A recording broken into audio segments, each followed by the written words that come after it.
নতুন বন্দোবস্তটা আসলে এগুলো সব কথার কথাই ছিল। এটা এনসিপি কিছুদিন আগ পর্যন্ত জামায়াতের বিরুদ্ধে খুব কঠোর কতগুলো ইডিওলজিক্যাল প্রশ্ন তুলেছে, সমালোচনা করেছে, কঠোরভাবে করেছেন। তারাও কিন্তু ঘোষণা দিয়েছেন এতদিন যা যা রাজনীতি হয়েছে সব পুরনো বন্দোবস্ত, আমরা নতুন বন্দোবস্ত করব। ফলে আমরা যে মনে করছি এনসিপি এটা হবে, এনসিপি ওটা হবে, এনসিপি এটা করবে, এনসিপি ওটা করবে, এটা করবে না, ওটা করবে না, এগুলো প্রত্যেকটা তাদের বক্তব্যের কারণে হয়েছে। তারা বিএনপিকে কঠোর সমালোচনা করেছেন।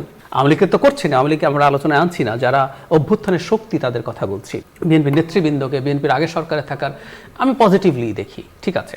কিন্তু যখন আপনি নতুন বন্দোবস্তের কথা বলেন তখন আপনার ওই প্রত্যাশার জায়গাটা নিশ্চিত করতে হবে। ধরুন এখন এনসিপি কিছুদিন আগ পর্যন্ত জামায়াতের বিরুদ্ধে খুব কঠোর কতগুলো ইডিওলজিক্যাল প্রশ্ন তুলেছে, সমালোচনা করেছে, কঠোরভাবে করেছেন।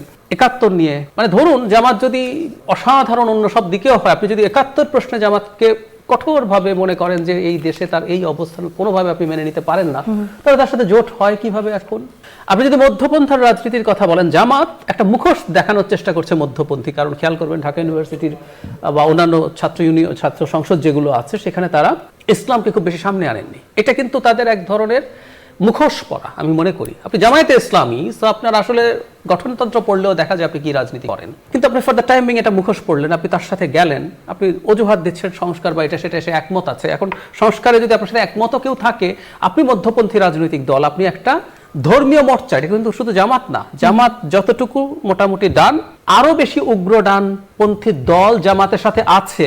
এই যে আমি আপনার সাথে টকশো করছি, এমন রাজনৈতিক দল জামাতের জোটে আছে যাদের কেউ আপনার সাথে টকশো করতে আসবে না, কারণ আপনি একজন নারী, যে কেউ খোঁজ নিলে জানতে পারেন। তাদের সংবাদ সম্মেলনে কোনো নারী সাংবাদিক যেতে পারবে না। সো এরকম দলের সাথে এখন এনসিপি মধ্যপন্থী দল হিসেবে জোট করছে। সুতরাং নতুন বন্দোবস্তটা আসলে এগুলো সব কথার কথাই ছিল, এটাই বলতে চাইছি। বলুন।